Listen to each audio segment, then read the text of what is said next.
mais um episódio por aqui, mas dessa vez eu não estou sozinha, estou muito bem acompanhada e é com a autora do momento pra mim, porque essa semana eu fiquei imersa nela.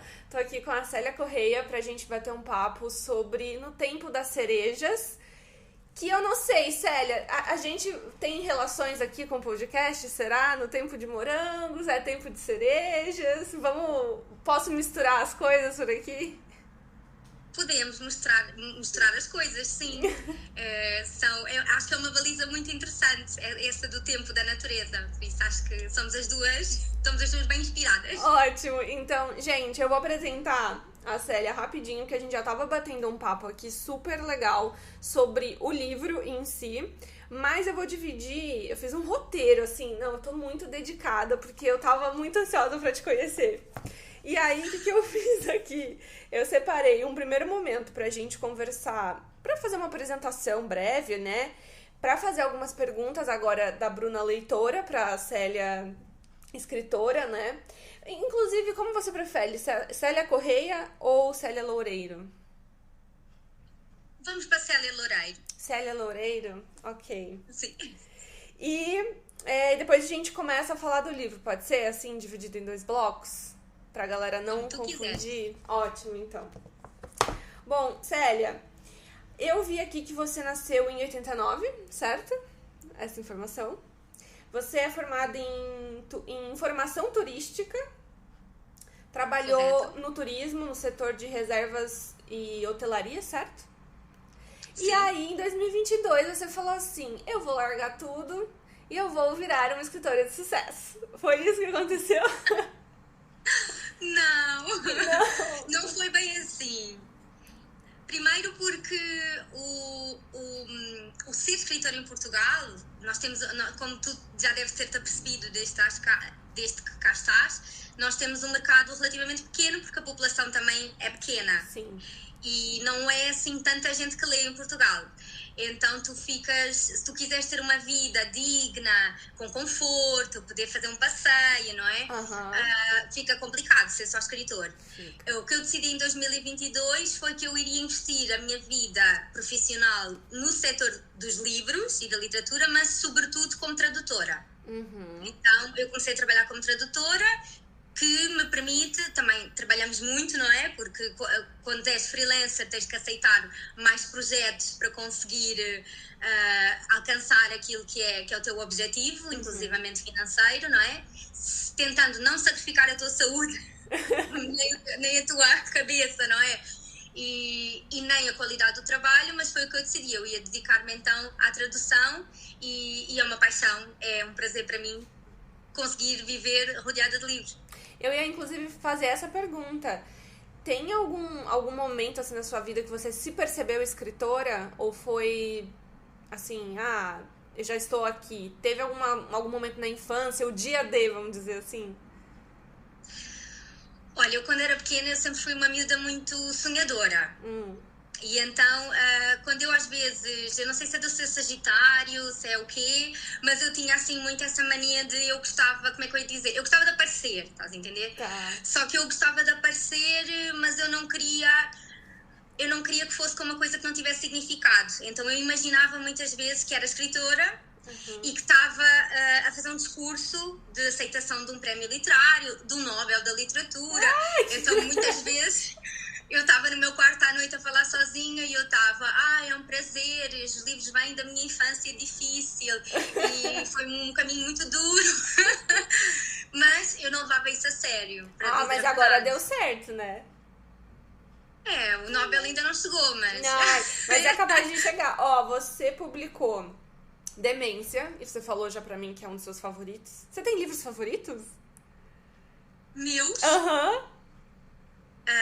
Tenho, mas o Demência é sobretudo o favorito dos leitores. Não é o meu favorito. Não é o seu favorito? Não. Você revela qual é o seu favorito pra gente? Eu acho que é o Até os Comboios Andam aos Saltos.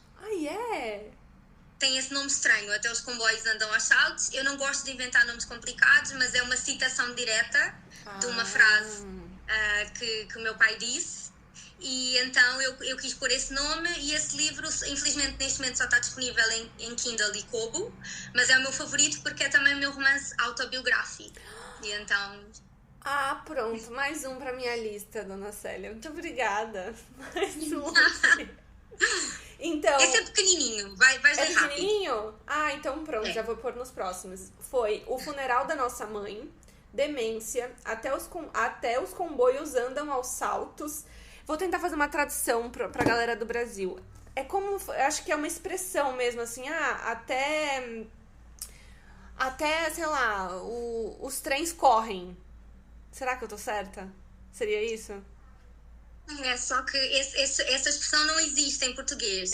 Não. Essa expressão foi dita por uma pessoa que estava sob efeito de opioides. E então ela, mesmo em português, expressa que é uma situação irreal e que é uma frase que não faz sentido. Tá, perfeito. Ai, adorei o título. Nós portugueses aqui não falamos assim tão diferente do Brasil. Diferente, mas não tão diferente. Você também acabou publicando Os Pássaros, Uma Mulher Respeitável e A Filha do Barão. Mas desde 2022? Tudo isso? Não, o primeiro foi em 2011. Eu tinha 21 anos, tá. que é a demência. Tá, porque eu já ia falar, que horas você dorme? Porque você é tradutora. Eu durmo tarde, mas não é por causa de escrever. Porque é uma mulher que faz muitas coisas.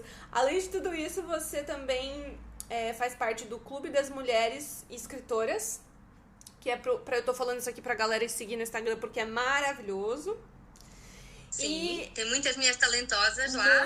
Algumas publicadas no Brasil, inclusive. Inclusive, foi por uma amiga minha portuguesa que eu conheci vocês e o grupo e você, que é a Filipa, já tava até falando pra ela. A Filipa é uma amiga minha, professora de matemática, que também é de Almada, onde a Célia nasceu. Quer dizer, a Filipa é daqui do norte, mas ela mora agora em Almada. E eu já perguntei pra você como que surgiu a escrita, então eu vou ir pra uma outra pergunta agora curiosa minha, porque lendo No Tempo das Cerejas, eu pensei, não, isso aqui tá muito bem pensado. O livro, eu já vou fazer um resumo do livro, mas o livro vai passando por algumas décadas, né? Ele vai e vem no espaço-tempo dele. E aí eu te pergunto, Célia, você tem algum roteiro pra escrever? Algum roteiro, alguma mania, alguma coisa que a gente possa se apegar assim e ver você escrevendo enquanto lê? Não. Não? E eu não tenho rotinas para nada na minha vida, Bruna. E então cada livro meu foi escrito completamente a um ritmo diferente, num sítio diferente, a horas diferentes. Alguns até foram escritos imaginem, computadores diferentes, alguns com trechos em papel, porque eu tenho THDA também, que é déficit de atenção. E eu só sei isso há pouco tempo, e está a fazer com que eu perceba a minha vida de uma forma completamente diferente. Mas, por exemplo, Os Comboios é um livro que foi escrito em 3 dias. Uau! Um hiperfoco! Hiperfoco, exatamente. Mas outros livros, por exemplo, No Tempo das Cerejas, ele tem ali uma premissa inicial, que geralmente tem, para eu conseguir acabar um livro, porque eu tenho muitos começados, não é? Mas não acabados. Para eu conseguir começar um livro, ele tem que estar, para eu acabar, ele tem que estar a mexer profundamente comigo na hora que eu estou a escrever. Porque senão eu descarto para o lado e vou fazer outra coisa que eu gosto mais, não é? Então, eu não tenho roteiro, às vezes desenho o roteiro, mas eu também, se desenhar, eu não sigo. Então, mais vale não fazer roteiro. As histórias, elas vão sendo construídas por ti à medida que tu vai escrevendo. Sim, eu sinto que eu tomo algumas decisões ao longo das histórias, mas o resto é tipo livre-arbítrio das personagens. Porque eu tenho umas perguntas pra te fazer aqui, porque eu fiquei bem com raiva da Sirene, mas que bom, vamos continuar aqui. Alguma coisa a culpa é dela, não a tive culpa é nada. dela, então, porque eu já ia ter um papo bem reto aqui com a senhorita. O que te inspirou a escrever No Tempo das Cerejas? Teve alguma start, assim? É que a gente, enquanto leitor, fica pensando, meu Deus, teve um dia que ela acordou, tomou um chá e falou, vou escrever aqui o melhor livro já escrito no português. era bom que fosse o melhor livro escrito em português. No Tempo das Cerejas veio assim depois de uma pausa, porque quando eu escrevo livros eu sinto sempre, eu acho que eu consigo ter essa percepção, esse afastamento para compreender que tipo de livro eu escrevi, que tipo de público ele vai alcançar. Por exemplo, Os Comboios foi o livro que saiu anterior. Eu sabia que não era um livro para um público vasto, porque não é um livro que tenha muita coisa com que toda a gente se identifique. Há um nicho de pessoas que se vai identificar com ele. Quem teve familiares com câncer, não é? Como dizemos no Brasil, com cancro aqui em Portugal. Quem teve familiares nos cuidados paliativos, quem lidou com álcool, com drogas, quem teve uma infância mais complicada, vai conseguir tirar alguma coisa desse livro. Mas é um livro também que não é muito consumível, diria eu, no mercado de massas, e muito menos no mercado atual, que vive muito dessas dancinhas do TikTok e isso tudo, não é? Não dá para fazer dancinhas com estes temas. Mas nesse outro livro, eu estava a viver uma fase da minha vida, eu acho que é chegado aos 30, porque eu em 2019 eu tinha 29 anos, e eu acho que é chegado aos 30 fez com que eu começasse a sentir-me sufocada em algumas relações e que eu tivesse que fazer uma filtragem inclusivamente em relação a mim mesma, o que é que eu queria para a minha vida, o que é que eu queria aceitar, e como é que eu queria que fosse o futuro.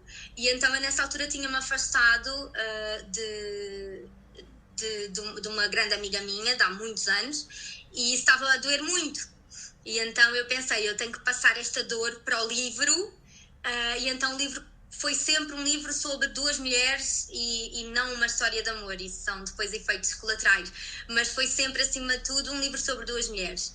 E eu acho que isso é um tema universal e intemporal. Então eu escolhi um tempo que eu achei muito fascinante, que foi a Lisboa da primeira metade do século XX. Portanto, eu podia ter contado essa história hoje em dia, podia ter contado essa história se calhar até no tempo das cavernas, mas eu escolhi o tempo das cerejas em 47. Olha, eu comecei a ler o livro achando que se tratava... Vou, inclusive, fazer um breve resumo aqui pra galera que ainda não pegou o livro pra ler, tanto aqui em Portugal quanto no Brasil, porque eu sei que ele ainda não chegou no Brasil, ele vai chegar. Escutem isso, eu estou falando, ele vai chegar. A gente vai fazer esse apelo. A gente vai fazer esse apelo, vamos perturbar as editoras. Mas o livro me pegou porque quando eu... Assim, ó, a Filipa, que foi a minha amiga que me apresentou o livro, ela falou assim, eu acho que você vai gostar desse livro agora. E eu olhei pra ela e falei assim, por que agora, né? Aí ela falou, não, ela não quis me dar nenhum spoiler. E aí quando eu fui conhecendo a Irene e a Lena, é que eu comecei a chamar ela de Helena agora, por causa do final, agora na minha cabeça ficou Helena. Mas quando eu comecei a ler, eu falei assim, eu entendi, porque eu acho que existem muitas formas de amar. A nossa sociedade coloca o centro no amor romântico, mas amor entre amigas é uma coisa muito forte também. Entre melhores amigas, vamos dizer assim, né? E eu também passei por uma situação muito ruim. Acho que todas as mulheres que já tiveram melhores amigas acabaram por passar situações difíceis. E quando eu comecei a ler, na minha cabeça era, a história da Irene, uma cantora de fado. Me pegou a premissa, porque eu não conhecia o fado português. Então, falei assim, poxa, vou entender mais até a questão histórica, né, da década de 40, da década de 50. Só que quando eu comecei a ver a relação daquelas duas melhores amigas, o meu mundo caiu, assim, porque são muitas red flags. O tempo inteiro. São muitas red flags. E o que mais me deixou, assim, mexida, eu não vou dar spoiler sobre o final, mas o que mais me deixou mexida foi o final.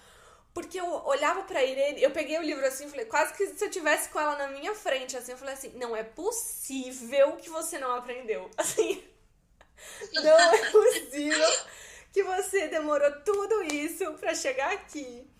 Enfim, e eu fiquei completamente imersa na leitura. Eu voltei na leitura. E me pegou muito também o fato de você do eu lírico, vamos dizer assim, ter escolhido um homem para retratar a história de duas amigas. Um escritor. Tem alguma metáfora, alguma questão por aí?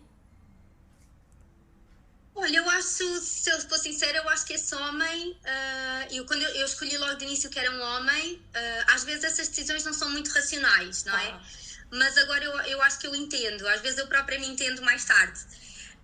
Eu acho que a ideia era ele ser o olho da sociedade. Mas o olho da sociedade numa relação entre duas pessoas, que não importa que tipo de relação era. É só a sociedade a ver de fora a complexidade da relação entre duas pessoas, inclusivamente quando há red flags, não é? E a sentir aquela estranheza toda de eu não entendo o que se passa na cabeça destas pessoas, não entendo como deixaram que as coisas fossem a este ponto, não entendo como chegaram a este fecho, e então eu achei que não haveria, que se, por exemplo, chegou-se a ponderar a possibilidade de ser uma mulher, mas primeiro ao fator histórico. Eu adoro história, eu tirei, como tu viste, eu estudei turismo, então eu trabalhei muito com turistas, inclusive brasileiros. Eu fazia visitas, eu sou guia, eu fazia visitas no local e eu senti muito que... Agora eu já me perdi, não é? Porque aqui o déficit de atenção às vezes falha. Não. Mas eu estava a falar de uma coisa interessante. A gente estava conversando sobre o homem, né, ser o narrador. Aqui ter um narrador homem para falar de duas histórias majoritariamente femininas. Apesar que eu nem sei se a gente podia colocar assim caixinhas de gênero, né? Eu acho que Sim. É alguém retratando, né? Contando essa história mesmo. Sim, e eu já me lembrei onde é que eu estava a tentar ir com esse pensamento. É que quando eu trabalho em história e faço essas visitas e isso tudo, eu gosto muito de respeitar a história como ela é. Eu sei que hoje em dia há muito desejo de limpar um bocadinho, mascarar um bocadinho algumas coisas menos bonitas da história, e há alguns argumentos muito válidos como representação e etc, que levam às vezes, no caso, por exemplo, de algumas séries do Bridgerton, por exemplo, que eu adoro, mas eles colocam, fazem ali uma mistura cultural, eu não digo racial, eu digo mesmo cultural, que não existia na época. E lá está, à luz da atualidade, faz todo o sentido darmos oportunidade a todo o tipo de pessoas para trabalharem em vários projetos. Mas à luz da época, eu pensei, será que há alguma mulher que pudesse estar no lugar do Serafim, que é esse jornalista, não é? Eu pensei, será que alguma mulher conseguiria independência numa Lisboa que era numa Lisboa que era tendencialmente pobre, porque é uma Lisboa que ainda estava a superar os primeiros anos da República, que passou pela Primeira Guerra Mundial com graves prejuízos, que tinha tido muita convulsão política nesses anos, porque a República simplesmente não funcionava, não estava a funcionar, e que entretanto entrou numa ditadura militar, e em que o povo era quase todo analfabeto, as crianças morriam imenso, passava-se fome, efetivamente, e eu pensei, como é que é fantasioso. Sim. Seria muito bonito contar a história de superação de uma mulher que conseguiu virar as costas a tudo, mas eu não gosto muito também desse argumento do virou as costas a tudo, porque as pessoas têm que ser, na literatura e na arte, quando fazemos interpretação histórica, temos que ser justos com as pessoas que viveram nesse tempo. E eu acho que não é justo inventar uma pessoa que teria conseguido conquistar tudo o que a maioria das mulheres não conseguia conquistar nesse tempo. Então eu achei que tinha mesmo que ser um homem por esse motivo, e também para expressar essa estranheza de estar a ver por dentro a relação íntima de outras pessoas que ele não compreende, como nós não compreendemos o nosso vizinho de cima, não é? Ouvimos-los a discutir e depois de manhã estão de mão dada e a gente não faz sentido. Não vou tentar entender, não é? Eu inclusive fiquei muito apreensiva, quer dizer, eu fiquei muito ansiosa, acho que essa é a palavra, pra ficar sabendo o que ele estava pensando. E quando chegava nas partes em que ele expressava, nem que seja um pouco, né, das opiniões que ele tinha, da incompreensão que ele tinha, foi, acho que, o tom sagaz, né? Porque, assim, eu tava mergulhada no enredo, daí vinha um respiro pra eu processar as ideias. Então, até falei com você no início ali, eu acho que, por se tratar de um livro de 400 páginas, e eu estar nessa geração TikTok, Foi uma surpresa pra mim ficar tão presa. E é um livro tranquilo, é um livro que tem acontecimentos pra você ir degustando. Então, pra mim, foi, assim, uma grata surpresa, porque eu ando nessa geração 30 segundos. E falando ainda sobre o Serafim, agora eu não posso, eu vou perguntar como leitora, gente, só um segundinho, assim, eu peço um segundo de atenção. Célia, pelo amor de Deus, na cena final, na última linha, aquele homem, o que acontece ali com ele? Ele fica chocado? Porque você deixou a gente com a pedra. Você soltou uma bomba e saiu. Você soltou a bomba e foi embora com esse final. Sabes que eu acho que a resposta está no livro. Eu já discuti essa questão a semana passada com o pessoal dos Livrólicos Anónimos, que também tem um podcast e tem um encontro mensal. E nós discutimos essa questão e eu tentei mostrar-lhes que eu acho que a resposta está lá. Porque tu pensa assim, sem spoilers, o início do livro, ele diz-te eu sou o Serafim, sou jornalista, estou no Estoril e há uma história que eu tenho para escrever há 9 anos, mas que eu ainda não escrevi. Tá. E no final, eu acho que tu entendes que ele passou por aquela história toda, que ele está a rever e está a contar, mas para ele faltava ali qualquer coisa para aquilo ser interessante, para aquilo fazer sentido, para aquilo mexer com ele. E o que mexeu com ele e que fez ele sentar-se a escrever foi esse encontro no aeroporto. Isso aconteceu e ele disse, meu Deus. Então tudo o que eu falei, tudo o que ela me contou, bom, eu vou ver esse caderno, estás a ver? Ótimo. E ele senta-se e escreve, porque é isso que despoleta, percebes? Aquele entusiasmo nele e causa aquela intriga, aquela incompreensão que causa a inquietude do escritor e que faz com que ele finalmente veja um ângulo para contar aquela história. Pois, eu percebo, agora eu percebi. E eu queria falar especificamente, então, um pouco mais profundo dessa amizade. Nós temos aqui uma cantora de fado, que não é retratada como fadista, né? Ela é uma cantora de fado. Já me fez ir ouvir alguns fados. A gente tem ali até algumas citações a Amália, que é uma cantora muito, muito importante aqui pro fado português. E a gente tem uma menina que foi adotada. O tema da adoção já me pegou, já me trouxe ali um recorte. Em seguida, ela foi estudar como toda a gente, né, num colégio público. E lá ela conheceu diversos tipos de pessoas, de diversas classes sociais, digamos assim.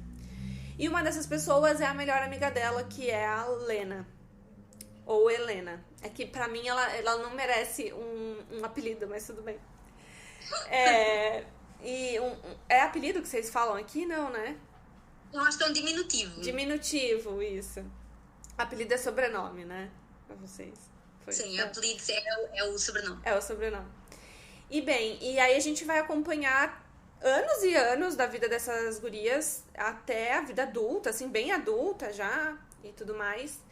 E o problema maior é que a problemática da narrativa não é só o plot entre duas melhores amigas, mas é todo o envolver daquilo. Então tem a família delas, tem as coisas que vão acontecendo na vida particular delas. Tem algumas frases aqui que me fizeram acordar muito para essa questão da red flag, como a Lena tinha necessidade de viver na Coitadolândia. Você conhece a Coitadolândia? Você conhece? Ela mora na Coitadolândia, né? Ela alugou um arrendamento ali e ficou, nunca mais saiu. Então eu fui vendo essas red flags e eu acho que para um leitor que tá nos 20 e poucos anos, eu não sei se eu posso dizer assim, esse livro é muito importante para acordar a gente para algumas coisas na vida, tanto pra gente não se parecer com a Lena, mas também pra gente não deixar com que a nossa vida seja levada como a vida da Irene foi levada. Você concorda com isso? Sim, eu concordo. Eu acho que as duas personagens, e eu acho que isso é bastante visível, eu acho que elas têm ali problemas mais ou menos estruturais de infância, que é aquilo que nós hoje em dia tratamos em psicologia, não é? Exato. eu acho que a Irene, como personagem principal, tem a questão de não ter uma família convencional, de não ter conhecido nem o pai nem a mãe, e eu acho que ela tem aquele síndrome também meio de impostora, porque ela sabe as circunstâncias em que ela nasceu e ela de repente vê-se num mundo de privilégio, não é? Que sendo criança ela nem sequer compreende muito bem, mas ela está num mundo de privilégio que não está alinhado com nada daquilo que foi a vida dela até então. Sim. Tu mencionaste a questão do colégio público, eu também fiz questão de explicar isso no livro. Ela disse que ela nem sabia comer com talheres, não é? Porque ela tinha crescido num meio mesmo muito pobre. Então tu não podias pôr essa criança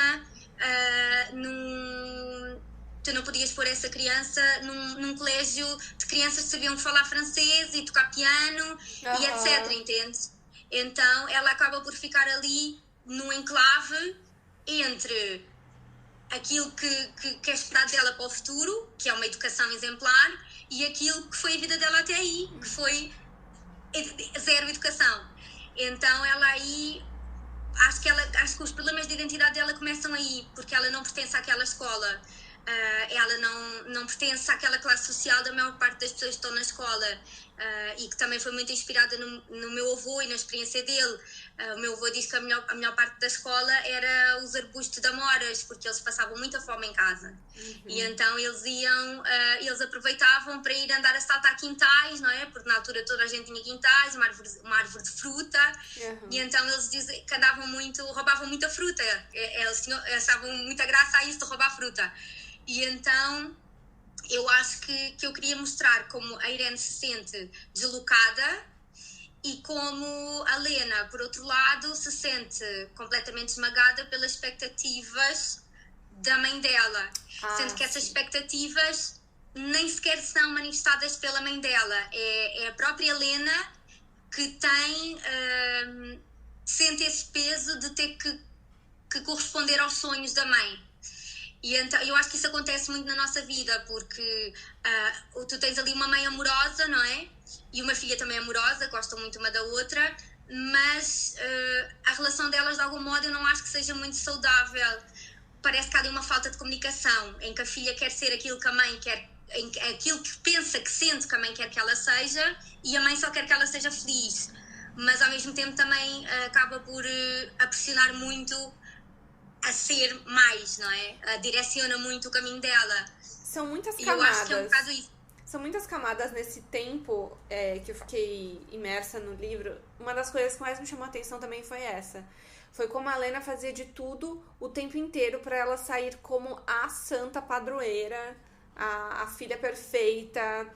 E aquela mãe que, a certa altura, fica tanto do lado da filha que nem percebe. Parece que a mãe dela também tem um véu assim no rosto, que não consegue olhar além dos absurdos, das mentiras, de tudo. Porque, pronto, adolescentes mentem, não sei se todos, mas eu, por exemplo, nunca fui uma adolescente que precisava mentir dentro de casa. Meu pai sempre foi uma pessoa super receptiva para as minhas ideias, para me ouvir, enfim, sempre me sentia à vontade. Mas eu acho que retrata muitas histórias, e essa questão da filha perfeita é um ponto que dói, né? Dava um livro por si só, essa questão da filha perfeita. Dava mesmo. E acho que é uma coisa que nunca é 100% culpa nem do filho, nem dos pais. Eu acho que é uma dinâmica que acaba por acontecer em algumas famílias e que eu acho que não é de modo algum positivo e que justifica aquela questão do amor não é tudo. Porque é isso, porque quando se joga tão alto com as expectativas, é injusto para toda a gente. E depois geram esse tipo de situações. A Lena, claro, eu acho, não sei, eu também dizia tudo na minha casa, não tinha muito a esconder, até porque eu tinha alguma liberdade. A liberdade que eu não tinha a ver com um limite financeiro. Sim. Nós não vivíamos bem, então eu não podia ir a certos sítios, mas era porque não tinha dinheiro. Não era porque não me deixassem. Mas eu sei e via entre as minhas amigas que havia ali uma expectativa que elas tinham que cumprir em relação aos pais e até em relação à sociedade também. E a expectativa era terminar a escola sem falhar num ano, era entrar na faculdade, não importa em que curso, era tirar a carta de condução, não importa se sentias madura o suficiente para conduzir. Eu não me sentia, eu tinha muito medo, então eu não tirei logo, primeiro porque não tinha dinheiro, mas lá está, se eu tivesse dinheiro e não tivesse tirado a carta aos 18 anos, eu acho que eu já teria sentido algum tipo de cobrança, porque já está ali qualquer coisa errado contigo, estás a entender? Mas eu sempre decidi seguir os meus instintos e os meus sentimentos. E a minha percepção era que eu com 18 anos, e agora eu entendo, lá está, por isso é que eu digo que eu estou a rever a minha vida à luz do déficit de atenção, eu achava que eu não tinha maturidade para conduzir um carro. E não era por mim, era pelo que eu poderia fazer outras pessoas. Porque eu via a minha vida, o caos que era a minha vida, virar objetos, ir contra coisas, esquecer. E eu pensei, meu Deus, eu ao volante de uma máquina que pode matar pessoas. Não. Sim. E então, essa personagem, a Helena, ela é o completo oposto. Ela quer agradar e quer dar cheque nesses pontos todos, não é? Da sociedade. Mesmo que isso custe muitas mentiras, mesmo que isso... E mesmo que isso não lhe traga felicidade. Então, Célia, olha, é que assim, a gente enquanto leitor procura muito nos autores, né, talvez respostas pra vida. Eu acho que no final a literatura serve muito pra gente se espelhar mesmo, mas como que pode, né, tanta falsidade pra viver uma vida mais de aparência do que uma vida feliz, sabe? Sim. Por isso é que eu acho que tu também vês que a própria Helena também é uma pessoa muito dividida, não é? Porque ela, por um lado, tem as paixões dela, e eu acho que é nessas paixões que ela se permite ser ela própria. Até demais, né? Depois, até demais, mas depois também chega ali um ponto... Eu sinto isso em relação ao livro, e eu senti isso enquanto eu escrevia. Eu acho que chega ali um ponto, por exemplo, em que ela já nem sequer gosta daquela pessoa, por exemplo, do primeiro amor dela, mas ela continua a insistir porque já é quase uma questão de orgulho. Exato. E também porque ela não quer admitir, ok, isto nunca teria futuro e eu não vi antes, então deixa-me continuar a lutar por isso.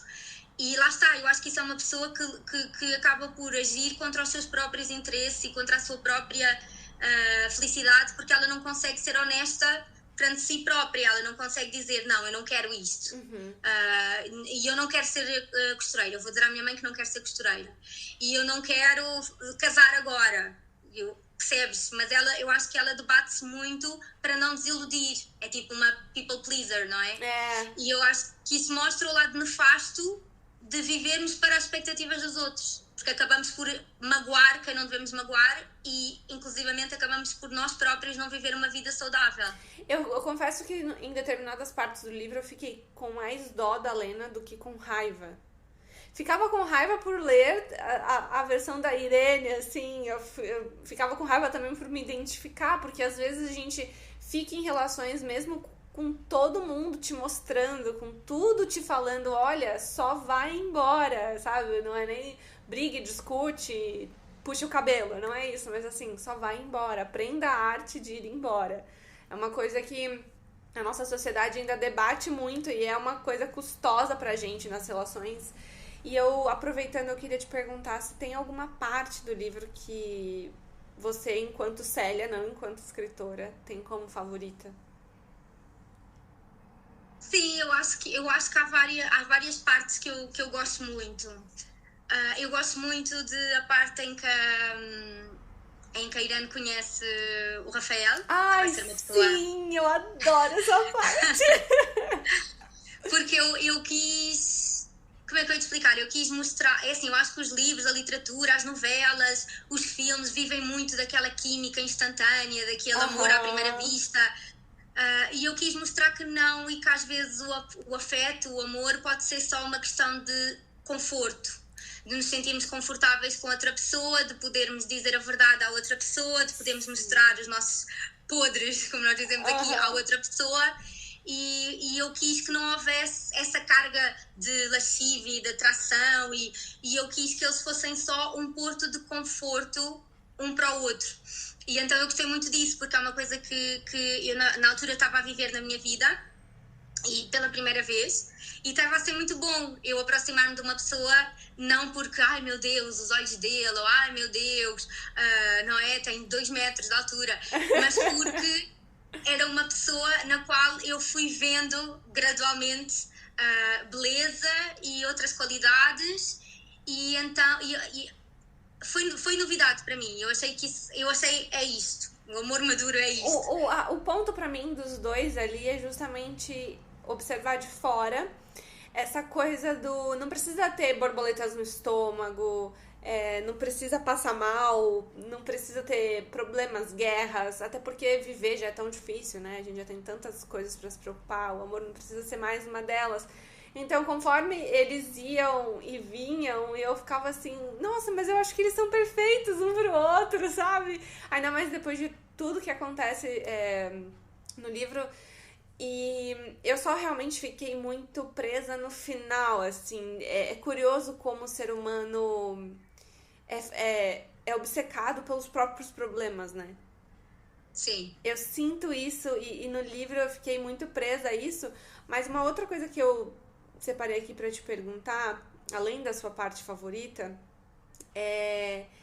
não sei se talvez até pessoal por você ser português e tudo mais, mas além de uma super pesquisa que eu percebi que você tem aqui na obra com relação à Lisboa do século...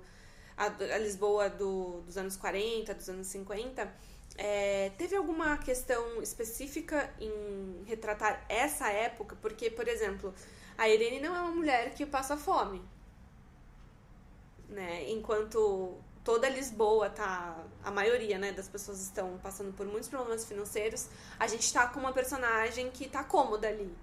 Então, tem alguma questão enquanto escritora de uma importância de retrato histórico também? Sim, eu queria muito, lá está, eu queria muito que a história fosse fidedigna à época. E eu achei... Eu não sei explicar muito bem, mas às tantas tornou-se evidente que essa história... Porque assim, quanto mais nós subimos no ranking social, sobretudo nessa época, mais a sociedade nos observa de perto. E então, por exemplo, uma pessoa como a Amália, que inclusivamente vendeu fruta com a minha avó, descobri há pouco tempo. Ai, sério? Sim, sim. Sim, eu descobri quando fui da última visita à minha avó, ela vive em Paris, e é engraçado, né? Porque a Amália para os portugueses é um ícone. É assim, está acima de qualquer crítica, né? Mas para a minha avó é a amiga que vendia fruta e devem ter tido as suas chatices, né? Os seus perrengues, como vocês dizem. E então é engraçado estar com alguém que fala da Amália como um ser humano normal, que pronto, que se calhar às vezes esquecia-se das coisas também, ou falhava compromisso, ou ficava a dever e não pagava logo no dia que tinha dito que pagava. Eu achei isso interessante. Mas lá está, eu queria mostrar, eu sabia que teria mais liberdade se mostrasse esses tratos mais baixos. Porque nesses tratos mais baixos, se a mulher dormisse com um homem antes de casar, era tudo mais aceitável, apesar de tudo. É um pouco estranho, não é? Porque dá a ideia que com o dinheiro vem a liberdade e o privilégio também passa pela liberdade. Mas é verdade, é verdade. Eu acho que a sociedade era, apesar de tudo, quanto mais degenerado tu fosses, porque se tu pensares, o modelo ideal dessa época seria a mulher que está casada, que está em casa a cuidar dos filhos, e o marido que trabalha, e isso tudo. Mas a maior parte dos portugueses em Lisboa vivia abaixo disso. Vivia com o homem que, por exemplo, não conseguia trabalhar porque não havia trabalho. Ou no caso do meu avô, eles viviam muito pobres num bairro de lata. E então o meu bisavô, o pai do meu avô, ele era um alcoólico, muito violento. E então era impensável que um homem da sociedade fosse para a rua chamar nomes à mulher bêbado. Mas isso era aceitável e era normal no bairro de lata. E então eu achei que teria mais elasticidade para mostrar a história se eu pudesse mostrá-la dos dois ângulos. Então eu mostro a pobreza, mas eu também quis mostrar a sociedade ali um bocadinho mais elevada para se notar esse contraste. Isso me fez realmente ficar bem imersa, assim, entender porque nos livros de história a gente lê, né? Mas olhar, assim, mais esmiuçadamente para uma vida, para uma pessoa que por mais que não seja de carne e osso, né? Na minha imaginação é uma pessoa real que existiu, e enfim... eu, inclusive... A magia da literatura. A magia da literatura mesmo. Eu já vou ir para os finalmentes, mas eu queria fazer uma pergunta agora sobre o fado. Na verdade, queria esclarecer um pouco, até pra mim, não é só pra galera que tá ouvindo, mas é pra mim mesmo. Como se dava essa relação com o fado? Então, assim, enquanto a gente tinha Malha, uma mulher, uma popstar, né? Incrível, maravilhosa, endeusada. Inclusive, foi muito bem acolhida no Brasil, na altura. Ela deu muitos concertos lá. Então, como é que foi? E aí a gente tem qualquer outra cantora também na mesma época, fazendo a mesma coisa, sendo tão mal vista. Como que se dá essas relações? Porque a Irene tinha horas que parecia que ela vivia uma vida boêmia. E era só uma menina indo cantar as tuas músicas sobre dores e amores, sabe? Exato. Olha, é assim, eu vou tentar explicar na base da minha percepção e daquilo que eu sei do fado e que eu fui obrigada a estudar também do fado nesse contexto, e agora se calhar talvez até mais dirigido a um público não português. Isso, exatamente, por favor. Exato. Então, o fado, tradicionalmente, o fado era a canção dos bêbados, dos marinheiros, das mulheres de má vida. Há um livro muito bonito que se chama, eu agora não queria mentir, eu não sei se chama mesmo a Severa, porque tipo, imagina, a fadista original, a primeira mulher que teria cantado bem o fado, foi a Maria Severa, no século XIX. E então ela era uma prostituta. E então, lá está, o fado nasce da dor dos portugueses e desta coisa muito portuguesa que é a saudade e a ausência, porque em quase todos os momentos da história de Portugal, a partir do 1500, não é? Tu tens ou familiares fora do país, sim, não é? Nas navegações, no comércio, etc., ou até estabelecerem-se em novos territórios, não é? Ou tu tens, depois no século XX também, tens muita imigração, porque os portugueses viviam mal. Então havia sempre alguma ausência. E havia muita gente que era também alcoólica, e havia muita criminalidade, e a sociedade era mesmo uma sociedade embrutecida, vou dizer assim. E aí tu tinhas essas pessoas que, para se animar, e eu acho que isto acontece em quase todas as culturas, não é? Tu tens também, por exemplo, a capoeira a surgir no Brasil também por essa necessidade que as pessoas, que eu acho que é intrínseca aos humanos, de conseguirem criar alguma coisa bonita a partir de circunstâncias muito complicadas. E então aquilo era um escape. Eles cantavam, mas no início do século XX chegaram a ser considerados os fadistas. Tu disseste, olha, aquele é fadista. Quer dizer, aquele é um bêbado, aquele é um homem de má vida, é um vagabundo que anda aí nas ruas. E era muito depreciativo. E as pessoas eram inclusivamente presas por andar a cantar, e chegaram a ser presos também porque eram tipo arruaceiros, estás a ver? Não acredito. Mas, aí tem a virada interessante, quando tu chegaste aos anos 30 e 40, e Portugal já estava nessa ditadura, o país fechou-se muito por causa da ditadura. E tu passaste a tentar dizer, à semelhança bom, nesse nível não é comparável, mas noutros níveis obviamente que não, mas à semelhança do Hitler e do Mussolini, etc., vamos valorizar aquilo que é nosso, não é? Nós é que somos bons.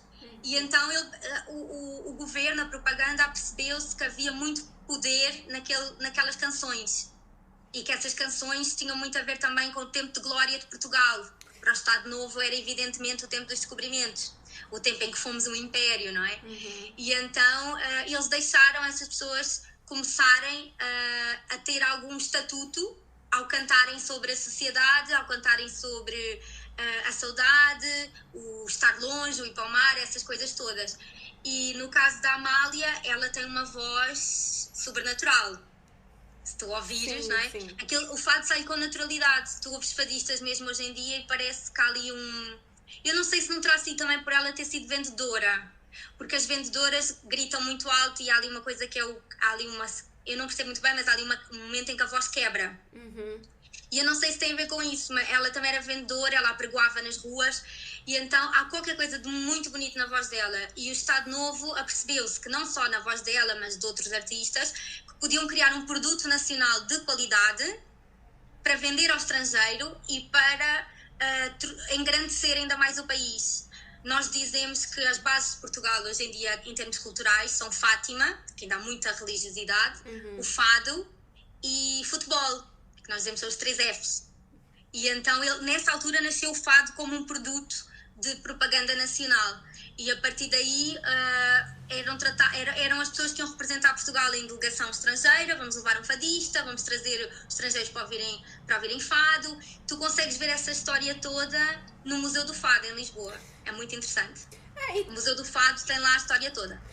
Inclusive tem alguma coisa também da Amália, né? Acho que é a casa. Também há uma fundação da Amália em Lisboa. E essa fundação também, ela zela pelo legado que a Amália deixou.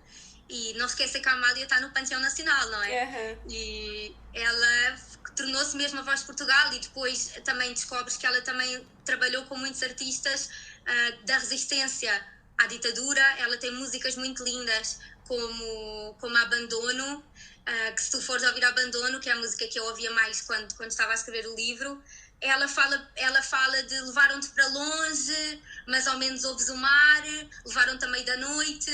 Ela está a falar da PIDE, da Polícia Política, que ia durante a noite, para as pessoas não verem como é que se diz, quando eles faziam as prisões, não é bem assim que se diz, mas quando eles iam capturar as pessoas suspeitas de atividade política contra o regime, eles iam durante a noite porque era tudo na calada, era tudo escondido. Durante o dia está tudo bem, mas à noite, tu andaste a espalharem uns papéis do Partido Comunista, não foi? Então eles levavam-te para uma prisão, ou em Peniche, por exemplo, que é à beira-mar, ou no Tarrafal, que é em Cabo Verde, e também era à beira-mar. Então ela diz, levaram durante a noite, mas ao menos consegues ouvir o mar, que é a coisa mais portuguesa que nós temos. Ela está claramente a dizer que aquele homem foi levado pela polícia e está numa prisão política. Então tem esses subsentidos na música dela a partir de um momento que é muito interessante e que mostra que ela, apesar de ter sido o regime a engrandecê-la, ela tinha o coração no sítio certo, não é? Ela quase que um Chico Buarque, assim, pra vocês, talvez? Sim, eu acho que sim. Porque ela é uma figura cultural, mas ela também é uma figura política. Ela acaba por ser também uma figura quase feminista também, não é? Porque ela tinha tanta capacidade de pensar, de tomar decisões. Ela mesma nas entrevistas ela dizia que não foi à escola, não pôde ir à escola, mas ela interessa-se por tudo, ela gosta de saber de tudo e ela viu muita coisa, ela viajou muito, então... Naquela época, né, que era difícil viajar bastante. Era muito difícil viajar.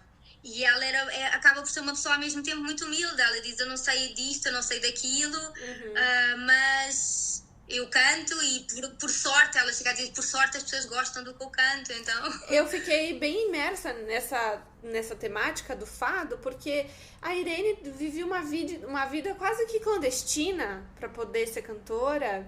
E aí eu fiquei me questionando, mas o que dizem essas músicas de tão ruim? E quando eu fui ouvir...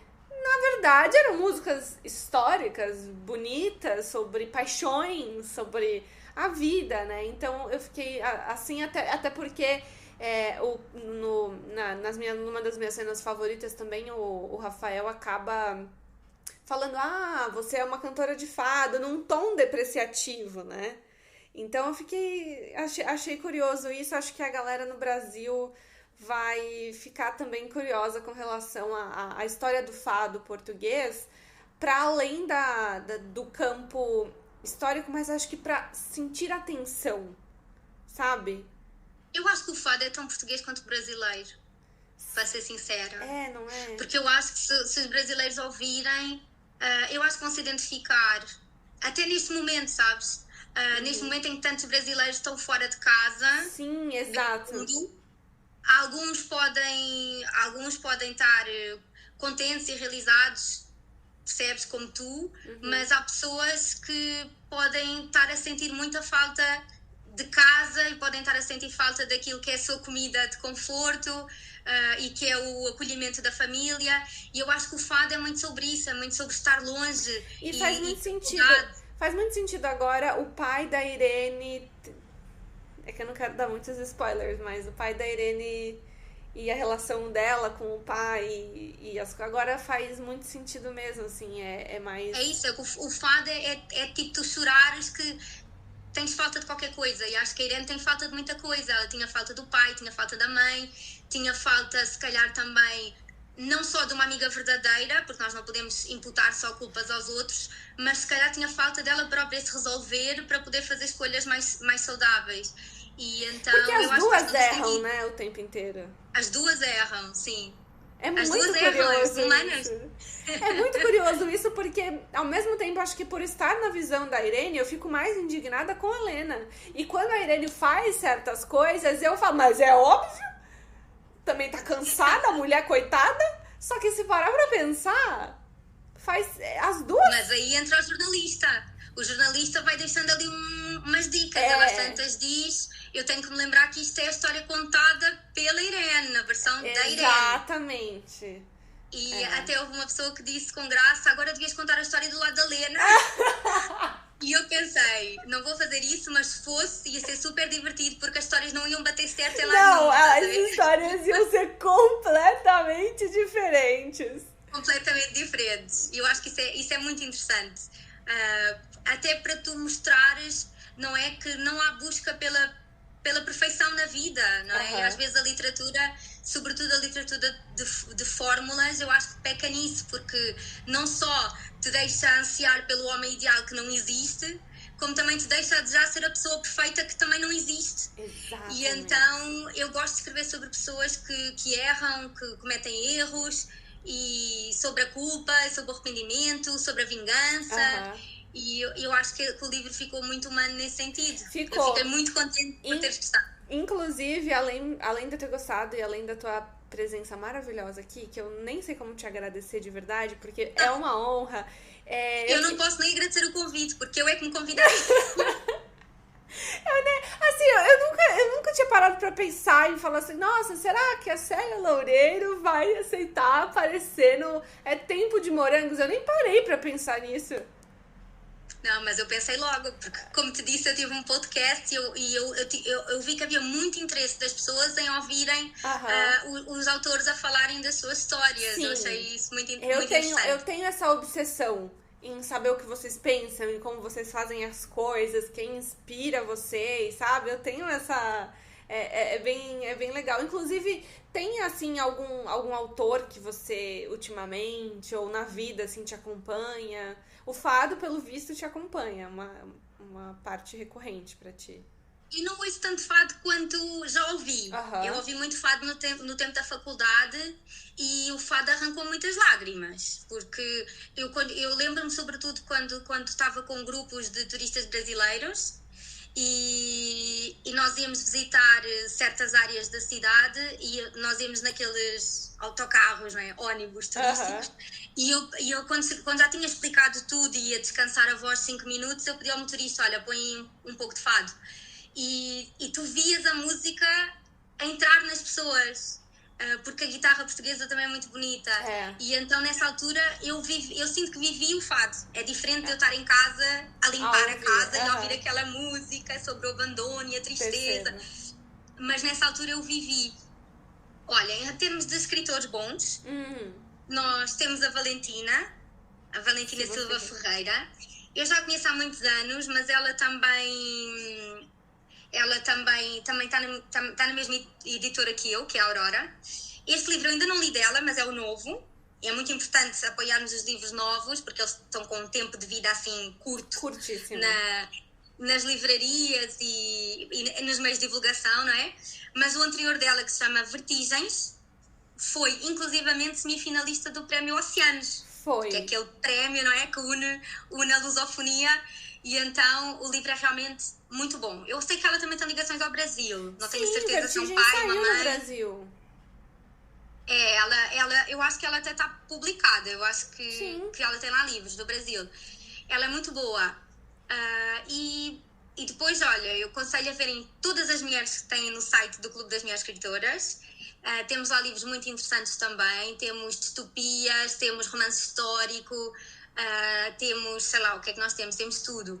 E depois gostava só de deixar um apelo, como tu disseste. Porque é assim, o escritor, eu pelo menos sempre senti isso, eu nunca tive a ambição de ser rica, quer dizer, não seja rica nisto, mas é muito importante sentirmos que estamos a fazer os possíveis para levar o nosso livro ao máximo de interessados, ao máximo de pessoas em quem ele pode tocar.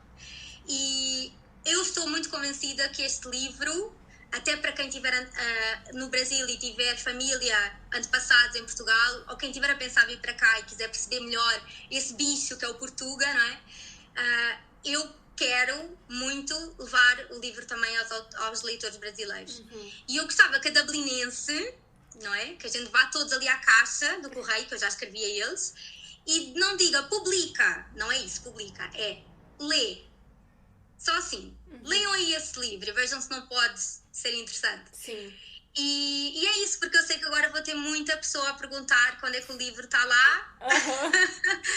Assim como perguntam por outros livros, e não há frustração maior no autor do que ter o leitor à sua frente e não poder disponibilizar-lhe a obra. Uma coisa que a gente também quer saber é por que No Tempo das Cerejas?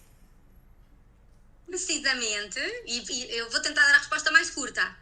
No Tempo das Cerejas está ligada à Amália Rodrigues. A Amália, como muitas outras mulheres em Portugal, muitas outras pessoas em geral, não sabe o dia em que nasceu. Porque é assim, nós estamos numa Lisboa onde não há transportes, as pessoas andam descalças, o registro civil devia ser super longe e havia um prazo legal para as pessoas serem registadas após o nascimento. Acho que era tipo 10 dias. E o que é que acontecia? Tu nascias no dia 1 e o teu pai só no dia 15 é que ele conseguia ir ao registro. Então ele tinha que dizer que tu nasceste no dia 6. Porque senão tu vais ser multado. E então muita gente era registada fora do tempo do seu nascimento. Algumas ainda mais tarde do que isso. E então a Amália, como a minha mãe também, a Amália nunca soube em que dia que ela nasceu. E a data mais aproximada era a avó que dizia. A avó dizia, a única coisa que eu me lembro é que tu nasceste no Tempo das Cerejas. E a avó disse, e ela escolheu então dia 1 de julho para celebrar o seu aniversário. E o livro é precisamente passado em julho. Mas só descobri o título no final. No final eu estava a ouvir sobre a Amália e disse, o livro é em julho, eu vou chamar-lhe No Tempo das Cerejas. Ai, que legal! E então, foi uma coincidência no fim, e eu achei que era um título muito lindo, muito poético, até por ter esse significado. E tem graça que quem conhece a Amália, quem é fã da Amália, não é muita gente, mas já houve uma ou duas pessoas que vieram ter comigo e disseram assim, o título tem a ver com a Amália Rodrigues? E eu digo, yes! Tem tudo a ver. O É Tempo de Morangos tem esse título por conta da Clarice Lispector. Giro! Eu não sabia também. É porque na última frase do livro A Hora da Estrela, que é o livro mais famoso da autora, acontece uma catástrofe, né? E aí na última frase a personagem diz, bom, pois é, então não esqueceremos agora que é tempo de morangos. Que bonito! Ela conclui a história, a narrativa, as coisas ruins e boas com o ciclo da natureza, né? Olha, agora é tempo de morangos, porque depois vai ser tempo de outra fruta e de outras e outras e outras, porque é a vida, não é? É a vida. A gente vai andando com o que tem. Agora temos cerejas, depois temos morangos. Agora temos cerejas, pois. Perfeito, é Célia. Muito obrigada pela sua participação. Foi uma honra pra mim, não só te conhecer, mas acho que também ter essa ligação com autores vivos é uma coisa realmente importante, porque vocês estão vivendo coisas que nós estamos vivendo, então vocês também conseguem linkar a história a nós, né? E esse espelho, esse espelhamento. Eu amei o seu livro. Eu fico ansiosa agora para novas publicações, apesar de já ter uma lista aí sua para ler, para conhecer. Muito obrigada pela sua participação. E volte sempre que você quiser. E eu queria dar-te também os parabéns e obrigada pelo teu trabalho, porque é muito importante nós termos pessoas jovens como tu a estudarem, a tentarem interpretar e a tentarem contribuir para o mundo da literatura em Portugal, porque um dos problemas que eu identifico é que eu acho que a literatura está muito entregue às gerações mais velhas, que não conseguem responder nem cativar leitores mais novos. Sim. Portanto, eu acredito que o teu trabalho vai trazer esses frutos no futuro, sejam eles morangos ou cerejas, mas tenho a certeza que vai haver muitos frutos bons do trabalho do teu e de pessoas como tu também. Obrigada, Célia. E agora a gente te segue no Instagram e no... E onde mais? Pode ser no Facebook, embora não vá muito lá. Perfeito. Pode ser também no Clube das Minhas Escritoras. Isso. Eu, às vezes, nessa página também vamos tendo conteúdos de umas e de outras. E acho que é só, não tenho mais redes, não tenho TikTok. Não tem TikTok? Não é geração TikTok. É por isso que escreve bem, tá vendo? Ó, não tá com o cognitivo comprometido. Porque eu tô aqui escrevendo a dissertação, a tese do doutoramento, assim, ó. O que tá acontecendo? Já com aquele espasmo no olho. Exatamente. Muito obrigada, Célia. Obrigada pela sua participação, de verdade. E eu espero que em breve você esteja lá no Brasil também. Obrigada. Eu já fui, adorei. Eu espero voltar. Abraço a todos. Abraços.